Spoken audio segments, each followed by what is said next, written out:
একটা হাই দিয়ে শুরু হয়েছিল আমাদের আলাপ।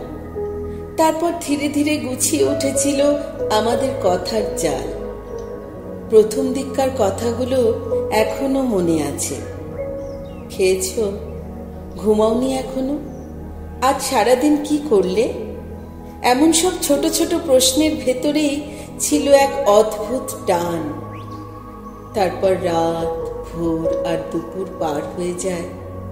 তোমার টাইপিং আমার প্রিয় মুহূর্ত হয়ে উঠল। তুমি অনলাইন মানে বুকের ভিতর কেমন একটা ঢেউ উঠত। তোমার লাস্ট সিন দেখে বোঝার চেষ্টা করতাম তুমি কাকে শেষবার মেসেজ করলে, আর আমি কি শেষ ছিলাম। প্রেমটা হয়তো খুব জাঁকজমকপূর্ণ ছিল না। তারপর কোনো একদিন তুমি চুপ করে গেলে। লাস্ট সিন বন্ধ হলো, প্রোফাইল পিকচার মুছে দিলে, আর আমি টের পেলাম এই নীরবতাই শেষের চিহ্ন। মেসেজ পাঠাতাম কিন্তু সিন হতো না। তাও ভেবেছি হয়তো ব্যস্ত, হয়তো নেট নেই, হয়তো ইচ্ছে করে একটু দেরি করে রিপ্লাই দেবে।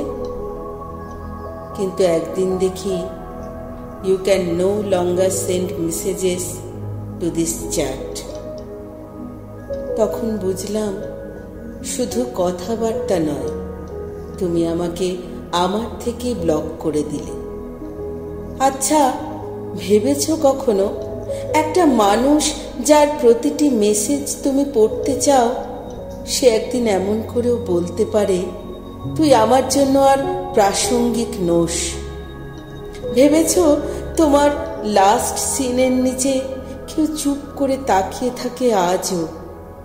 মেসেজ পাঠিয়ে আবার ডিলিট করে, কারণ জানে পাঠালেও আর পৌঁছবে না। তবু আমি লিখি, ড্রাফটে জমা রাখি, কারণ আমাদের গল্পটা হয়তো শেষ হয়েছে, তবে আমার বলাগুলো এখনো অসমাপ্ত। একটা সময় আসবে আমাকে হয়তো মনে পড়বে, কিন্তু তখন তোমার ফোনে নতুন চ্যাট, নতুন নাম, নতুন কনভারসেশন। আর আমি হয়তো তখনও কোনো পুরনো স্ক্রিনশট দেখে হেসে উঠব। সবাই একদিন ফোন বদলায়, অ্যাপ বদলায়, কিন্তু যাদের হৃদয়ে জায়গা তৈরি হয় তাদের তো আর আনইনস্টল করা যায় না। তাই বলি, কথা না থাকুক, কনভারসেশনটা রেখে দাও। কারণ মেসেজগুলো শুধু শব্দ নয়, ওগুলো ছিল কোনো এক সময় হৃদস্পন্দন। সম্পর্ক ভেঙে যায়, কিন্তু সংবেদনশীলতা ফেলে আসা যায় না।